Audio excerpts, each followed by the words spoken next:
So warm welcome to everyone to this launch of the mapping No Borders to Equality. I hope everyone is well. We're happy that you're joining us. Just to alert you that I think Monica just posted some netiquette rules in the chat function, if you could just adhere to that. And we're swapping the order while Carolina is trying to get back online. So my name is Natalia Figge, and on behalf of the Friedrich Ebert Stiftung, or in short FES, I would like to warmly welcome everyone to this launch, which is the Asia edition. Given the time differences, it is always a little bit difficult for participants from the Asia region to join because it's usually rather late for you. So we're quite happy that we could organize this, this launch with an Asia focus only. A few words maybe on FES. We are the oldest political foundation in Germany. We're dedicated to the core ideas of social democracy, which are freedom, justice, and solidarity. And together with our partners through the network of our offices and projects in 100 countries worldwide, we aim to further social justice and also mainstream a gender perspective across the various thematic areas that we work in. So we were very happy to join Women in Migration Network in this project and to launch the new global mapping report, No Borders to Equality, on organizations working on gender and migration. The mapping aims to identify and to learn from the work of organizations addressing the intersection of gender and migration. And moreover, with today's launch of the report website, we hope that it will help networks to gain more visibility and also connect with each other. So we hope that this will strengthen the global advocacy for women's rights in global policy areas, such as the review and implementation process of the Global Compact for Migration. During the last year, our lead author, Paula Sement, she was able to identify hundreds of organizations that are working with and accompanying women in migration. And I think, Paula, you've done a wonderful job in putting all of this together. So I'm really grateful for the lead that you took on this mapping. And I'd like to thank you for being here also so early, as well as a little shout out to Monica from the Solidarity Center, who is making sure that we have all the technical support, because I think for you it is 4 a.m. in the morning. So thank you so much. And for Paula, I think in Buenos Aires, it's also 6 a.m. So we're quite happy that you're here. So I would like to hand over now to Carolina, if she is back online. Yeah. Yes. Okay. All right. Great. There you are. Didn't see you. Yeah. Hello, everyone. Good morning, afternoon, and evening. And apologies. These are the problem of virtual meetings. But I'm back online. And I'm delighted to see so many of you here today.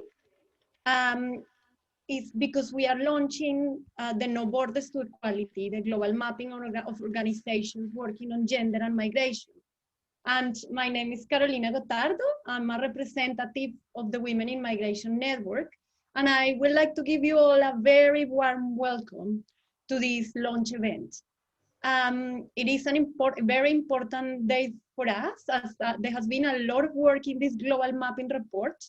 And it has been done as part of a great partnership between the Women in Migration Network and the Friedrich Ebert Stiftung, FES, and you already heard from Natalia. There are 2 events planned today, and this is the first one focusing on the Asia Pacific region. There will be another launch event later in the day for focusing on the other regions. And before I pass the floor to Paola, who is really the main person for today, is the author of the report, I'd like to tell you a little bit more about the Women in Migration Network. Women is an intersectional feminist human rights network that promotes women's human rights at the center of all migration and development policy, and migrant rights in feminist advocacy. So it kind of connects these two dots. Women convinced organizations and activists to expand rights-centered policies that prioritize the interests of women in all their diversity, and also that in the interests of their family in these different forms that are affected by migration across the world. So we are a global network. We convene a series of different organizations and individuals, and we have members in different regions and in different parts of the world. But today is a key point in our history as an organization, and we are very aware that many of you have contributed to this mapping report. We thank you very much for your contributions, and we hope we will have more time to listen in more detail about the report now from Paola, and from all of you really during the breakout sessions. So welcome to you all. And now we go to the main part of the launch event, which is that I pass the floor to my colleague, Paola, who is the author of the report. Thank you. Thank you very much, Carolina, for this warm welcome, and thank you, Natalia, as well. This has been a really fruitful partnership, and I have to also thank everyone, each organization that has collaborated, and we have also conducted some in-depth interviews, and some of the colleagues that are going to join me today as panelists have also equally contributed for this report. So this is really a collective endeavor, and I'm very happy today to introduce and present the results.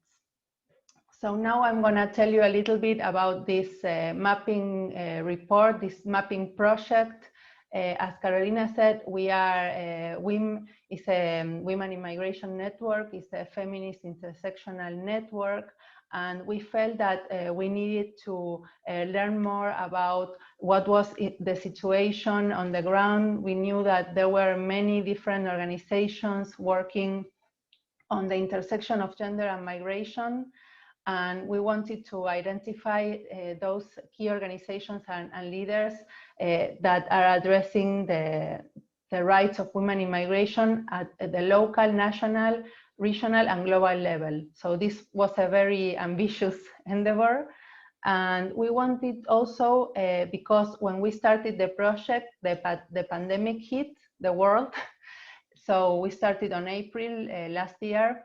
So we also wanted to assess what was the impact of the pandemic, of the COVID-19 pandemic, on the lives of women in migration. And also to look more in depth about the different regional realities, because there are common characteristics, as I will show you, but then we will see that there are specific regional characteristics.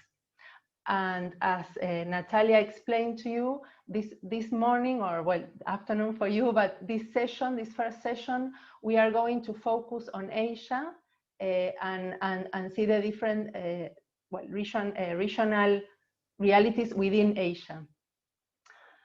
And also, lastly, but not less important, we wanted to use this project to lay the basis for future regional and global organizing within the context of migration governments, women rights movement, labor organizing, and other relevant sites of intervention.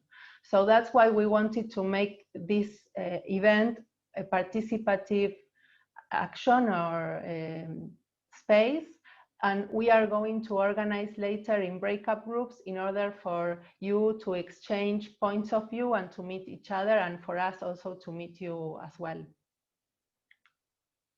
I want also to let you know a little bit about the methodology that we use for this report and this mapping project. Well, first, we identified more than 500 organizations globally that worked on the intersection of gender and migration. Then we conducted a broad online survey last year, and we had more than 300 organizations participating in the survey. We also conducted a series of in-depth interviews, 19 interviews, with key leaders and experts by region. Once we systematize the data and analyze all the data from the survey and the interviews, we elaborated the report that we are introducing today. And as you see, the report also has a final chapter of conclusions, which represents WIMS and FES assessments. So now I'm gonna show you a little bit about the global findings, the key findings at global level of the report. Well, first we ask what is the top priority for women in migration, and we found out that access to services is both globally and in each region. It is followed by freedom from violence, and we also found out that violence against women is a major concern for women in migration, and almost 60% of organizations surveyed work with survivors of violence. And then the third priority in order of importance was access to regularization, or documentation, which is also key to access services and to have a life free of violence, or have more access to services in the case of being experiencing violence. Secondly, the longer priorities for women in migration, the strategical needs of these women, we found that multiple discriminations is a top concern for women in migration. And especially in the case of migrant women of color or migrant indigenous women, this intersectionality put them in a position where they experience severe discriminations.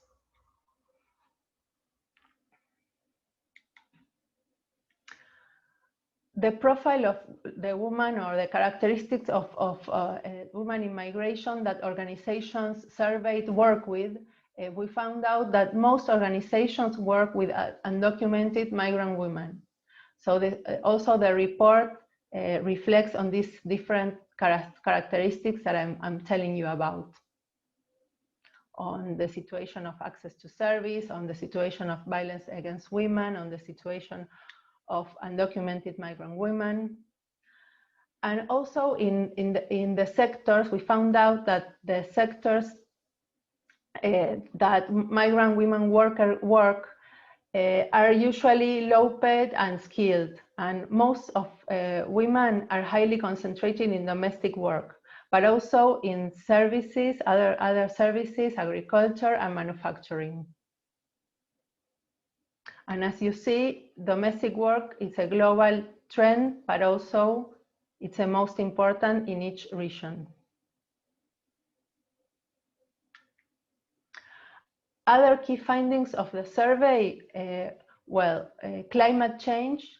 We saw that this is an emerging issue, that many respondents in several regions expressed their interest and their concerns of the impact of climate change on the lives of migrant women.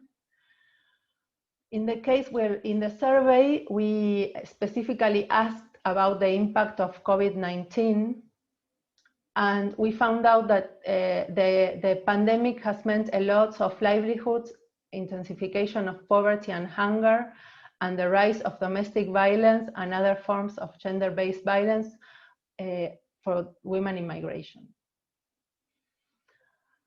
And also we specifically asked about the Global Compact, the UN Global Compact for Safe, Regular and Orderly Migration. And although most of the organizations were aware of the compact, they knew of its existence, a few expressed that they are working on the implementation of the compact. And lastly, we did a specific focus on LGBTIQ plus migrants. And we found out that LGBTIQ migrant issues continue to be marginalized from the agenda of most mainstream migrant civil society organizations. There are local groups and global networks that increasingly focus on those seeking asylum or granted refugee status based on their persecution due to sexual orientation and gender identity. And we found out also that there are some international LGBTIQ+ rights organizations, for example, one is ILGA from Europe, that are starting, or regional or international, that are starting to incorporate the particular concerns of this population into their work. What are the challenges that organizations working on gender and migration are facing? Well, there is many express that they have limited resources and lack of capacity to address issues that go beyond immediate needs of women in migration. We also found out that feminist movements have only begun to put migration in their policy agenda. Also, as I mentioned before, LGBTIQ migrants are not on the agendas of organizations, mainstream organizations. And we also, in the report, you will find out that we also assess public policy challenges affecting the lives of women in migration. And we make recommendations for governments, although most part of the report is centered on the views of civil society organizations and also recommendations for them. So what are some of these recommendations? Well, we think that it's key to enforce cross-sectoral alliances with feminist, labor, migrant, climate justice, and economic justice groups, to promote LGBTIQ+ migrant leadership and include their concerns in both migrant and feminist agendas and spaces, to address the particular realities of Black and Indigenous migrant women, to support migrant women leaders in roles of organizing to claim their rights, to make use of the Global Compact for Migration and specifically the whole of society approach, which promotes the participation of civil society in different stages of consultation and participation, but as well to promote human rights or labor rights instruments such as the ILO Conventions 189 for domestic workers and 190 on gender-based violence in the world of work, and to do campaign and advocacy on that. We found out that there were already many organizations doing that, and we would like also to continue promoting this work. So this has been a very brief summary on the highlights of the report, mostly on the global side of it. But now, since we organized this specific session on Asia, we would like to welcome three, well, really leaders and heads of organizations that are working on these issues on the ground, and well, one in different sub-regions of Asia.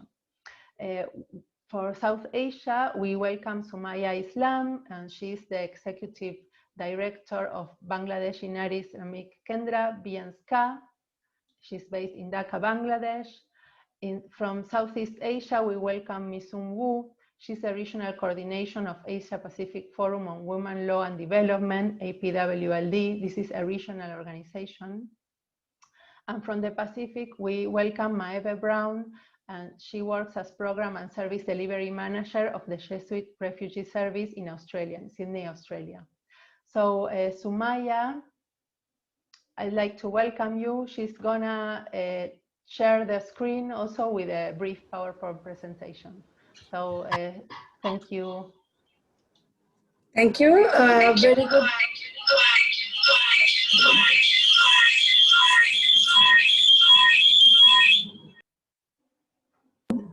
Morning and afternoon. This is BNSK, Bangladesh.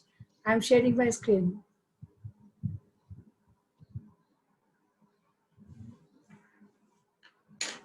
During COVID, from BNSK, we have done action research what we have find out, just I'm sharing few slide here. I research and already you have mapping all over women organizations. So I believe that most of the organizations find out is are the same. We done our research altogether, that was 340 migrant worker was there. What we have seen in there, the name was Women Migration in South Asia, Gender-Based Perspective During COVID-19. In our slide, what we have seen about their salary, just when COVID started, this COVID pandemic is a create huge problem on women migrant workers, because the work load, the working hour, the gender-based violation. Even when we ask there, did you receive your salary during COVID-19? Because they are domestic workers. Our research mostly focus on domestic workers in country and overseas. Most of them says no, say 4%, yes 22%, and partial 74%. This is for in-country and overseas migrant worker also. Another question was, did you have extra workload due to COVID-19? Normal workload, that was 37%, increased workload 63%. It is more for overseas migrant workers. They are saying that during COVID, the family members all was in home. So the children, elderly people, and all family members was there. So all workload on our migrant workers. So they are saying this thing. Next one. So Maya, may I ask you to just put this on full screen mode? Yeah, thank you. Full screen, okay, thank you.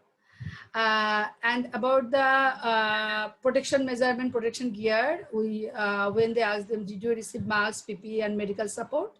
89% workers says no, because they are poor, and that time, you know, it was very expensive for Bangladesh, India, and Nepal. So it was very expensive. So the poor people, the women workers, informal sector, they says no, we don't have the this type of masks and this thing. So 11% was yes. Another slide is realities of women in migration South Asia. Base is insufficient for their livelihood. Women mobility is legally and institutionally considered in destination, especially GCC status. Embassies' roles are limited and bounded by legal and institutional framework for country of destination. During COVID, it became more typical because of COVID, and the poor people and the women came out from home, so they faced a typical problem in their workplace. But we have seen another thing is women migrant job reduced remarkably in the both formal and informal sector because of, you know, COVID-19 virus. So they are saying there are people on outside, and we know the Lebanon issue, the Jordan issue, undocumented worker, and who work hourly basis. So our Bangladeshi migrant workers face problem. I have read one report from BBC. I hope, you know, I can send it to WMN also. They have published another report. I will show, mention that later on. Rate of trafficking increased as aftermath consequences of joblessness in country of origin. And this is women who are earning for family and who came for COVID, and, you know, more than 70,000 women workers came from Gulf country due to COVID, who was most of undocumented, and some was in jail. So now they cannot go outside because the passport restriction. So they are planning to go India, and trafficking issue will increase. This is our assumption from our research findings. Rate of gender-based violation increased for financial crisis in country of origin and country destination. Employer, most of the employer, they are taking this advantage. They are saying, I don't have money, so I will pay you. When they are asking for money, they are beating them. And when they're asking for ticket, 2 years already over, but they are not paying their ticket. The passport already confiscated. Some passport date over, but they are not renewing it. So this is different type of problem women migrant worker facing in destination, even in our country also. Slide. Top strategy issue in 2020, 1 and 22, economic leadership development for women. This is more focused priorities issue should be there. We are working on it because women who are in overseas, who are in country, there should more focus on economic leadership development and increasing access to local resource and opportunities. That is very important, because with migrant worker, already we have supported 7,000 migrant workers at the airport support service with the support of UN Women. And now we are linked with different Ministry of Youth and Children, Ministry of Women and Children Affairs. They have some resource. So in country work increasing how they can get support from their training. And VNSK is providing training, and we're providing marks, free marks for migrant workers. Every day, 500 to 700 marks producing by our returnee migrant worker. Market-based skill development to compete as worker and entrepreneurs. That is another thing. When we are talking about the women and talking about the domestic workers, we are only focused, they can clean and cooking, and male people are the other people that are thinking women is doing, this is very less skill things. This is not less skill, and they can now, this should count as they should calculate as money. They are thinking, no, this is very easy job, and we can cheat them, we can beat them, we can exploit them. This is one kind of modern slavery. So this is if the women can become entrepreneurs and economic leadership can grow, and more focus on develop them by their own capacity, they are as a human being. And COVID-19 and the crisis and the woman role in the society, this should be more leadership focus. So women can raise their voice wherever she is there. That is more important. WIMN as a regional network, we have a big hope there. So WIMN and GetW, Bandhananda is there also, can develop capacity of organization working at local, regional, and global level. Already Paula mentioned the strategy and the organization who is working with women issue. And even as an organization, we are facing a different type of problem, facing huge discrimination. When we are talking about their rights, talking about the economic empowerment, they're talking, oh, you are only talking about the women domestic work. Why you are not talking for other things? Why you are not talking for men? But this is different issue that should think women and men both who about the understanding should be clear. That is one thing. Increasing inter-regional cooperation to ensure gender-based development globally, especially in South-South development. That is important because without inter-regional cooperation, it can't help. We need support, country of origin, country of destination, even the transit. At the same time, all women network should work to develop their capacity ground level, national level, regional level.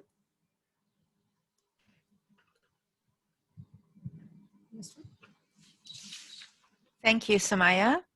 Thank you very much for sharing the findings for the South Asia region, and also by showing us how COVID-19 has impacted your work, what the future strategies could be, and as well as showing how Women in Migration Network could help in implementing that. We are a little bit pressed for time. I've been tasked to be the timekeeper for throughout the session today. So I would like to actually hand over to Mi-Sun Wu, who will be sharing the highlights for the Southeast Asia region. Just a little reminder that you have about 3 minutes for the input. Thank you. Thank you very much, Natalia, and everyone. I will be mindful of the 3 minutes. Hello, everyone. My name is Mi-Sun Wu from Asia Pacific Forum on Women, Law, and Development. We're a feminist membership-driven network committed to women's human rights and development justice through feminist movement and solidarity power. And today I'm asked to provide some reactions to the findings of the publication. So let me just focus on that front. And first of all, congratulations on this publication launch. It is a great effort put together to map the organizations working on women's human rights and migration across the regions and globally. The report accurately identifies the root causes and drivers of migration, which I believe are shared across the regions, and in particular for our region in Asia and the Pacific, the colliding power of neoliberal capitalism, militarism, and fundamentalism is deeply embedded in patriarchy. The report specifically identifies climate crisis, development aggressions such as land grabbing hand in hand with corporate capture, poverty, loss of livelihoods, violence as causes, but also the consequences of migration for women. The report's findings highlight the shared realities and priorities of women migrants in the region. First, domestic work being the single largest form of employment for women migrants in the region in Asia, and also across the globe, as Paula shared, and most women migrants working in the informal sector of the labor force. The reality is that only the Philippines has ratified ILO Convention 189 on domestic workers from Asia, for instance. This leads to the lack of labor protection and access to justice in case of any rights violations during the entire migration process of women.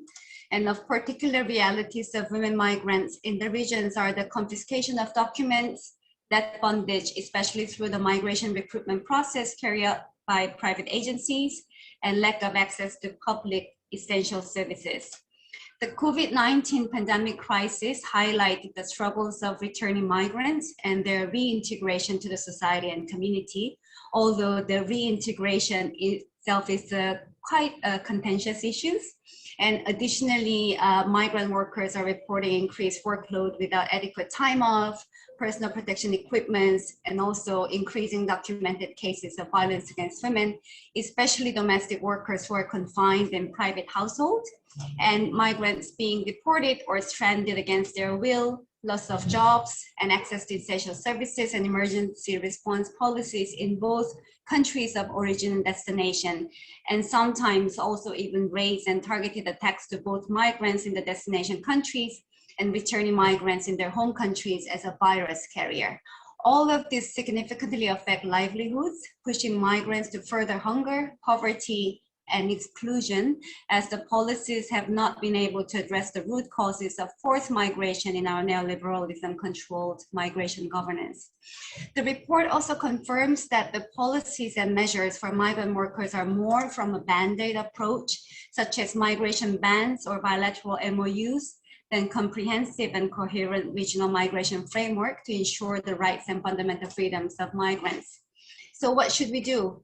As the report rightly indicates, we need to underline that service provision to migrants and their family members is the duty and human rights obligation of both sending and destination countries.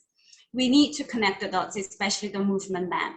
APWLD's exercise on movement mapping confirmed that there are strong peoples organizing on the ground, not necessarily formalized, but as loose movement and organizing base.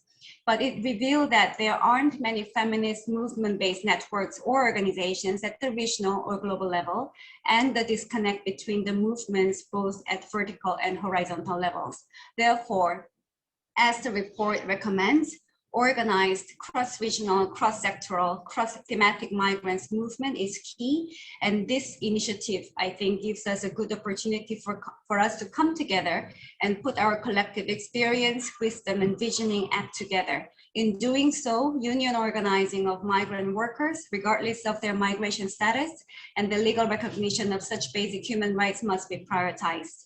Look forward to moving our conversations together. And I hope I'm well in the time. Thank you. Thank you so much, Mi-Sun. Thank you for sticking to the time, but also thank you for the way you ended your presentation, which was a call for a stronger collaboration and to address maybe what is currently a disconnect a little bit between the organizations that are working on the ground in the Asia region. I would now like to move to the last speaker, last but not least, to invite Maeve Brown from the Jesuit Refugee Service in Australia to share the findings from the Pacific region. Thanks. Great. Thank you, Natalia. I hope you all can hear me. I've had a few internet issues, but I'm hoping it's well connected. Great. I just wanted to thank the Women in Migration Network for inviting me to present, as well as Friedrich Ebert Stiftung. And a big thank you to Paula for all the work that she's put together in putting this report together. It's fantastic. And just to give you a little bit of information about Jesuit Refugee Service, we're an international Catholic organization with a mission to accompany, serve, and advocate for forcibly displaced people around the world. And in Australia, that is mainly focused on working with people who are in the process of seeking asylum and other vulnerable temporary migrants. And that can include people who are stateless, people who have reached sort of the end of the asylum process and are no longer considered to have a case in Australia, but also people who are undocumented. And being an undocumented migrant in Australia is not something that's often sort of discussed in sort of forums that are talking about migration. And the project that we've been working on that focuses on the intersection of gender and migration is called Finding Safety. And that's a project we've been working on for the last 3 years, looking at the rights of women who are in the process of seeking asylum and other temporary migrants who either are at risk or who have experienced violence, sort of across the whole spectrum of sexual and gender-based violence. And we've been doing everything from sort of primary prevention information sessions, but also leadership training for women, as well as providing specialist casework support and trying to sort of raise advocacy issues and network across different sectors in Australia to again raise those issues of gender and migration, which are not often sort of talked about, particularly in the asylum seeking space. I guess in reflecting on reading the report and looking at our work in Australia, it's made me think about just how segmented and siloed the migration space is in Australia.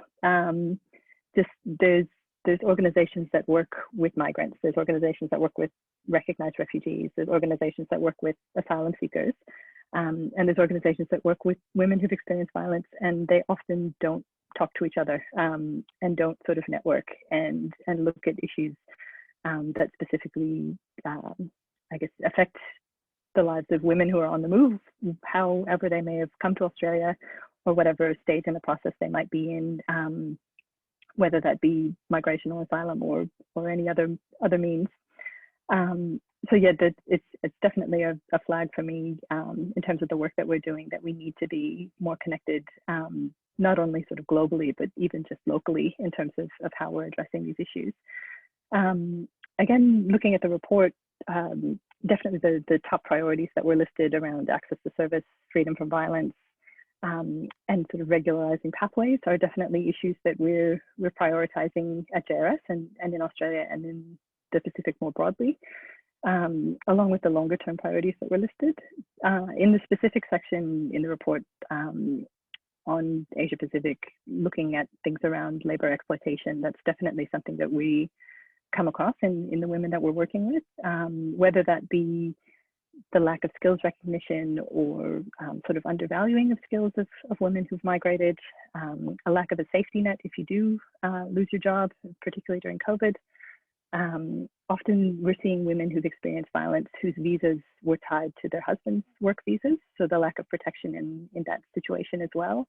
And then again, the point that was raised that women are often the first to lose work sort of in the COVID-19 pandemic situation, but also on the other end of the spectrum, the most essential workers as well. So you have women who've either completely lost their livelihoods or who are working longer hours and harder than ever before, often underpaid as well.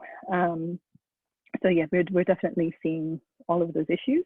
I guess for us, the next steps in a sort of COVID recovery, post-COVID world, hopefully, is looking at, again, access to services. So access to services and a financial safety net for women migrants, regardless of status, as well as greater protection and safe visa pathways for women who've experienced gender-based violence. And finally, just agreeing with the points raised in the report as well around opportunities for women to network and to support each other and to find opportunities for their voices to be heard by people directly who are making decisions, those in power, politicians, whoever that may be. For us, we've had a project that was started during COVID, training women community mobilizers who can both sort of network and bring information to women in their own communities, but who can also sort of build the capacity of women leaders to then speak where safe to do so to the decision makers and politicians who are making choices about women's lives. So we're hoping that program, now that we're hopefully in a slightly better COVID safe environment, might really be able to take off. And so that sort of networking and strengthening of women's voices is definitely going to be a priority for us going forward. I think I'm within the time, hopefully. Thank you so much, Maeve. And okay. Also thank you. I think it's nice to see from all the three presentations that the part about strengthening cooperation, also across cross-sectoral cooperation globally and regionally, is one of the main points that was raised for all the three regions, and which is kind of a nice way to move over to our next part in the program. So we decided that since we have a lot of you here, experts, to share your experiences, that we would like to break you up in smaller working groups to have a bit more of an interactive discussion amongst you. Paula, you would introduce the questions. Just the working groups will be assigned randomly. So we just wanted to give you 20-25 minutes to discuss amongst yourself, and Paula, you would introduce the questions for the working groups. Yes, thank you, Natalia. I am just in the process also of putting the questions in the chat box, so you have them at hand. And the idea is that, well, you will be, as Natalia said, distributed in random groups. And we asked the Sumaya, Misum, and Carolina to moderate these groups and to discuss what are your organization's top 2 strategic issues for the coming years, and how these strategic issues reflect the realities of women in migration, and how has COVID-19 impacted this agenda. And secondly, how can Women in Migration Network as a global network contribute to the work you are doing at local or national levels? Since we are far behind the time, and this is a very ambitious schedule that we have, we ask you to discuss for 15 minutes, and then we'll come back for some final words. Okay, so if you don't get to the second questions, we can continue engaging further by email, or we would like to also, we will be sending you an evaluation to learn more about your thoughts on our network. Okay. Okay, welcome everybody. So I would ask the 3 moderators to please tell us what were the 3 main highlights of each discussion group. And if you, after you mention that, if you can quickly also write them on the chat box, so we can also keep record of it. So Sumaya,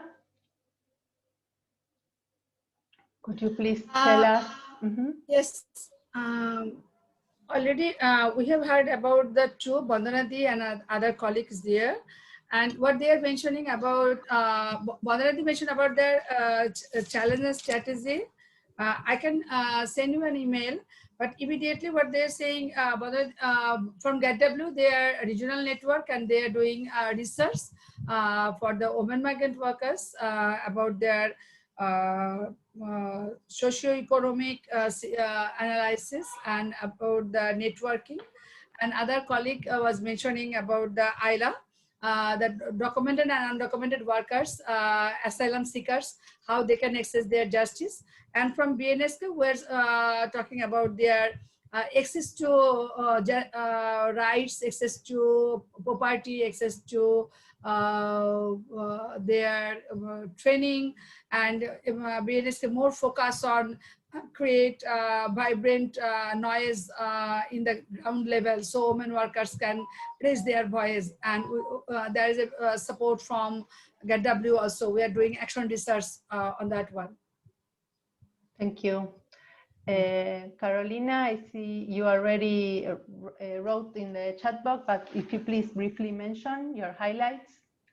Yes, so we had an interesting discussion. So the first one is, I mean, enhancing access to services and including access to vaccine, including for domestic migrant domestic workers, and this obviously includes social and economical inclusion of migrant women workers. We were also talking about the importance of, when thinking about advocacy, ensuring that this is migrant women led or migrant women worker led, and that there is organizing that comes with this. The other thing is that one of the participants of our group, the point that Meg said before about the segmentation of sectors resonated very much, and it's about how it's not only about connecting different sectors, but also educating, for instance, funders, so that they understand that the sectors are not necessarily that connected, and that something needs to be done to connect them. And this is also linked with the kind of, the other point that struck me was the issue of the digital divide or digital inclusion and non-inclusion that women are facing under the COVID situation, and how the world is kind of moving to a different reality, but a lot of women don't have access to technology or to digital inclusion, and voice of women cannot be heard. So this is something that also we need to take into account, particularly for the future. Thank you. And Misum? Yes, it's such a difficult task, but I've been putting our discussion in the comment box, so maybe yes. I will not repeat those if that is okay, and I hope yes. That's during our discussion well. But yes, the last point that I'm still typing was that the role that WIMN can play, especially connecting the different women's organizations from the local to global to the country of origins and destinations, to really influence the national governments and the embassies to provide larger protection and organize our movements in a very also different way, and systematize our connections, and also share some good practices that we can empower each other. Thank you.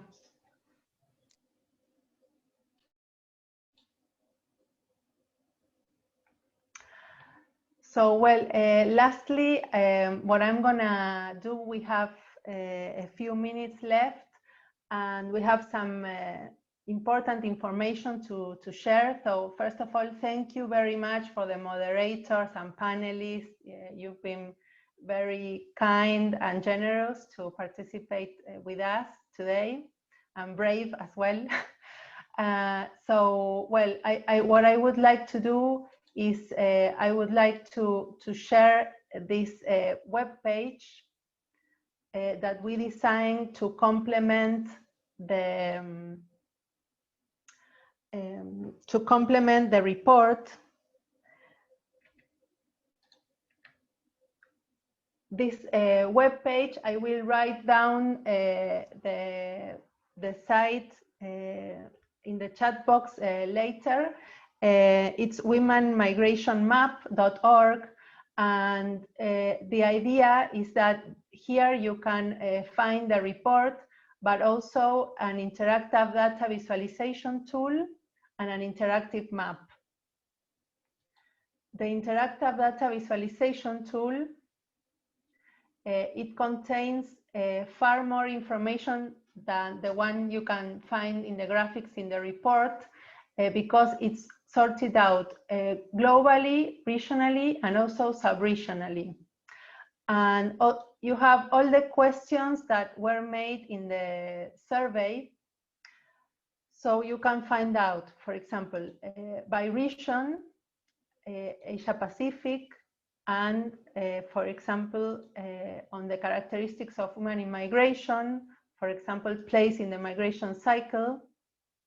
So you have the information based on the survey that we did for the report last year about, for example, here is most migrants are work in, or most organizations work with migrants in their countries of destination, and secondly, potential migrants in the country of origin.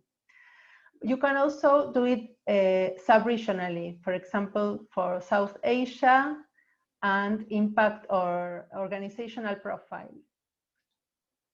So here, most organizations work with women's rights.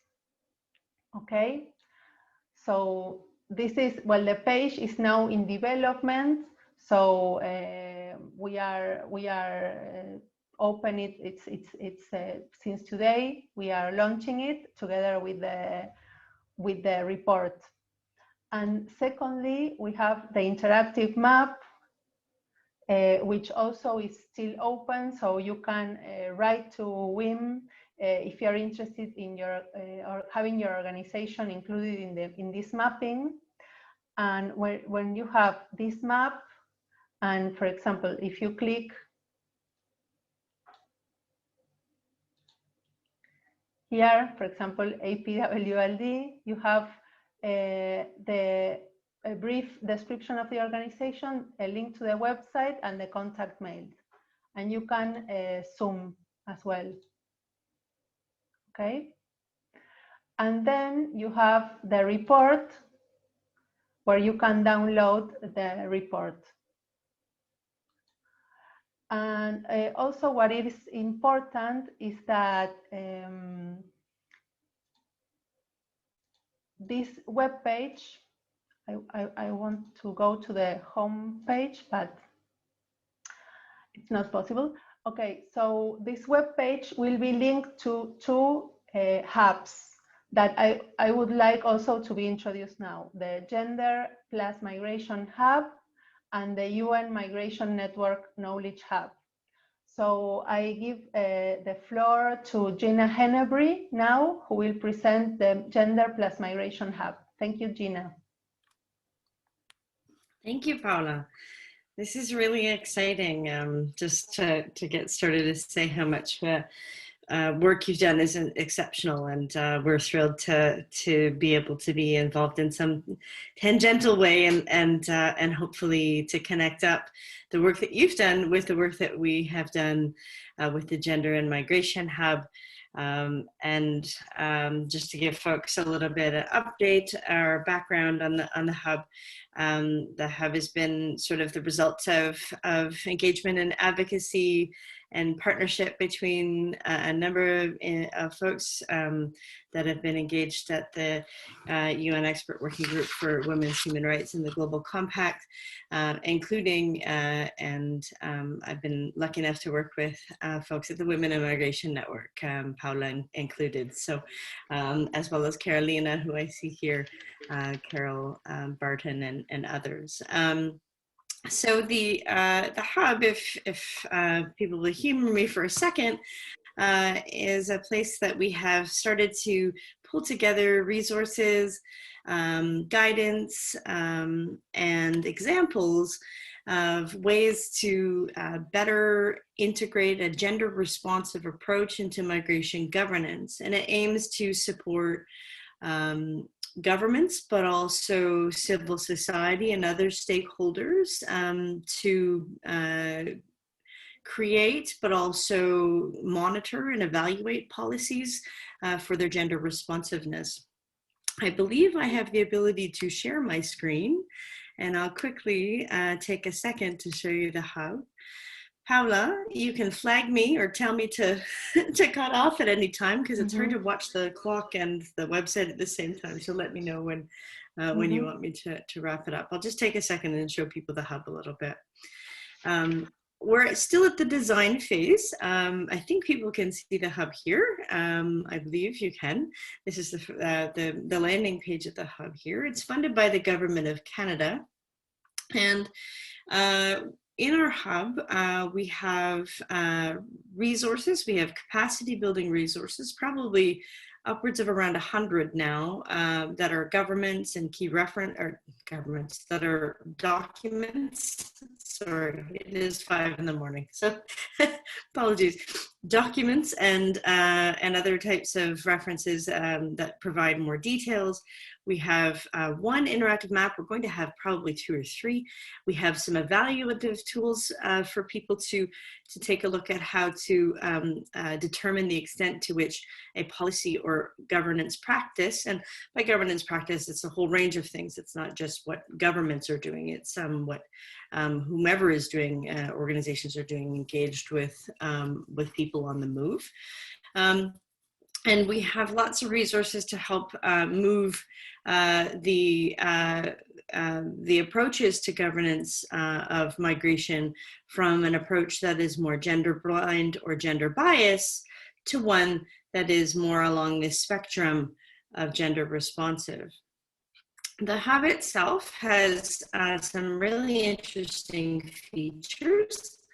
And I'll just show you one, and then I'll wrap up, and we can hopefully have some questions.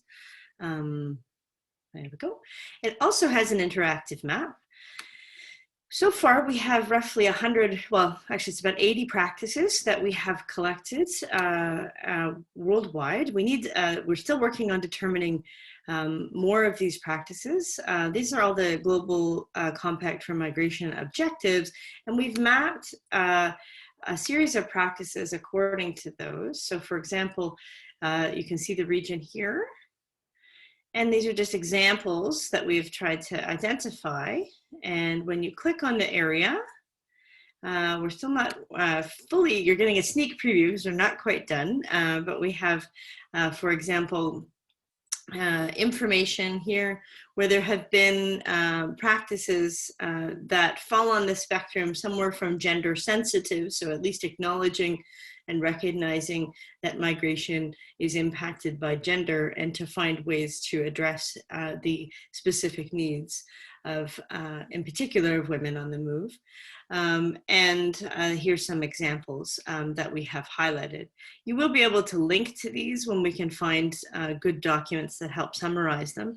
We're hopeful also there to find, and this might be where we would, we'll be working on linking to the different civil society organizations in these areas that are working to support women in migration as well. So that's one of the examples of the types of things we have in the hub. We are aiming for it to be a very interactive tool with lots of ways for people to engage with it and build it over time. We have, this is our project team. Some folks, I think possibly Hari might have joined us. He's from Nepal and is Canadian, and has been working with us on the project, as well as other folks as well. But wanted to highlight here, this is our team, and obviously here's some of our partners here. So I'll wrap it up there and just say thank you very much for taking the time, or giving us the time and space to talk a little bit about what we've been trying to do here. It's been an exciting period of time, and I'm thrilled to have taken a tiny bit of the floor from you. So thank you, Paula, for sharing the space, and I look forward to hearing from our partner and colleague, Monami Maulik. Thanks. Thank you, Monami Maulik from she's the civil society liaison from the UN Migration Network. Please, Monami, go ahead. Thank you, Paula and Jenna. Can you hear me? Yes, yes.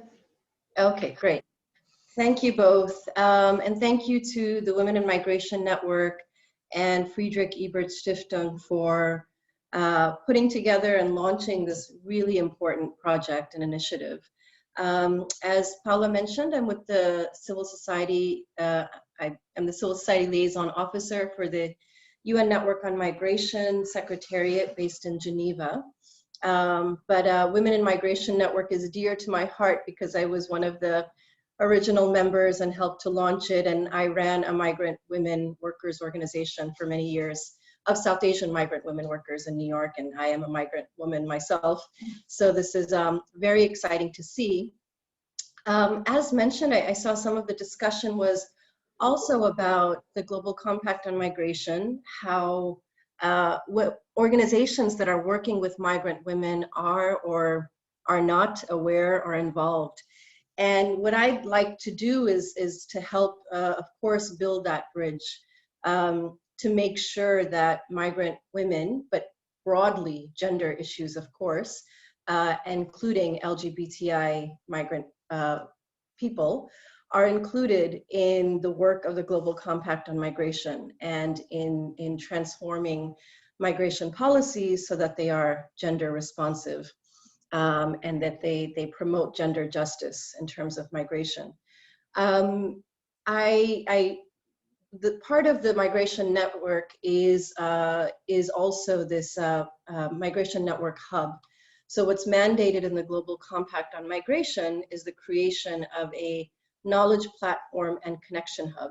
And I think similar to what Jenna just presented, and we're proud to be working with Jenna and the Gender Hub colleagues as well, the Migration Network Hub will be a portal to collate resources, best practices, reports, analysis of migration policies in every aspect. And of course, gender responsiveness needs to be a cross-cutting lens to this.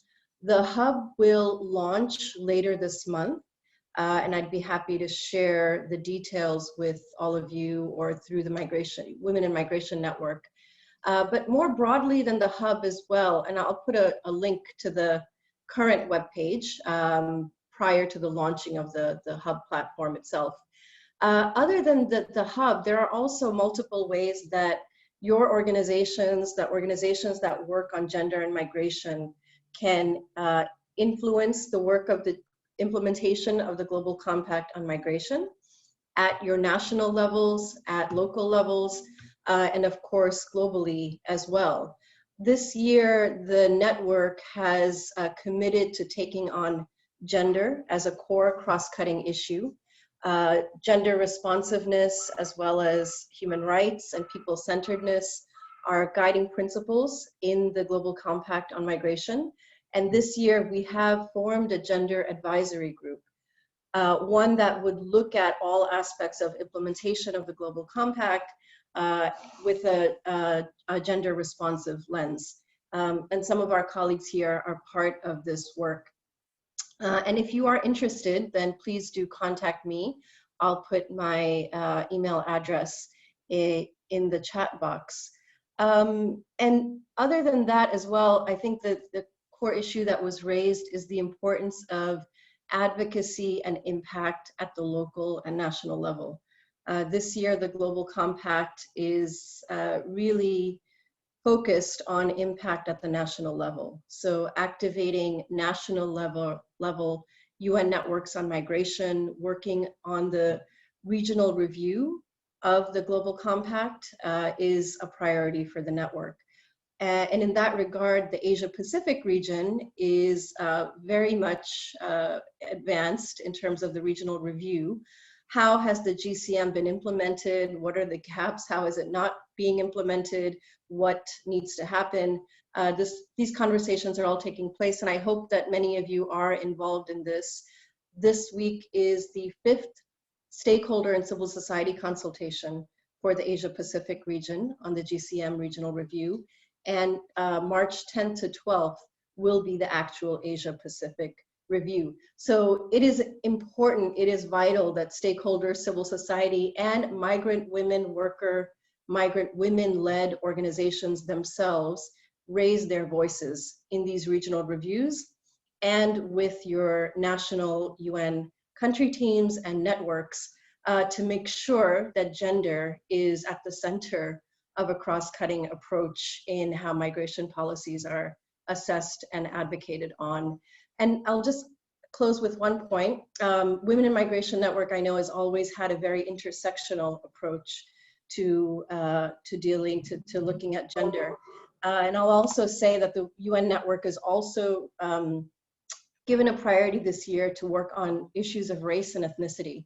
And it's very important that the work on gender have this intersectional approach too, to really highlight and center the experiences of migrant women of color, Black, Indigenous migrant women, as others have raised as well, Asian migrant women, because the issues of racial discrimination and gender discrimination are hand in hand for migrant women workers every day. So we welcome working with you on all of these regards in the coming year. Thank you. Thank you, Monami.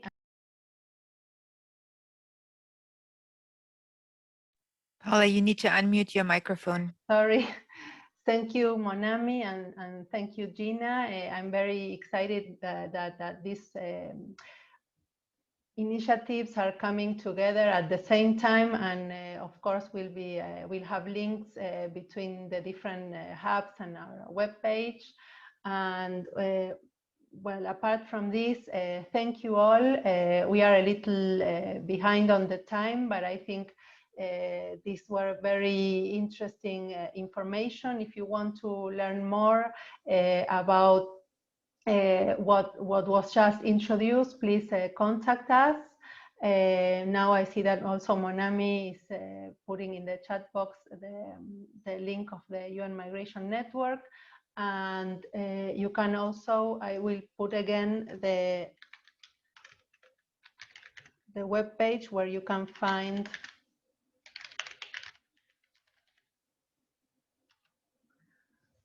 our website. So this has been well, an incredible participation, and I hope also that you will use this report, that it will be useful also to create more synergies and alliances among the region and with Women in Migration Network. So thank you, everyone. Thank you very much for Friedrich Ebert Stiftung for supporting us and walking by our side in every step in this project. So thank you all for the panelists and the moderators for your participation as well, and look forward to seeing you again soon. So bye-bye. Thank you. Thank you all. Thank you. Bye-bye. Thanks. Bye. Many thanks. Bye-bye. Bye. Bye-bye.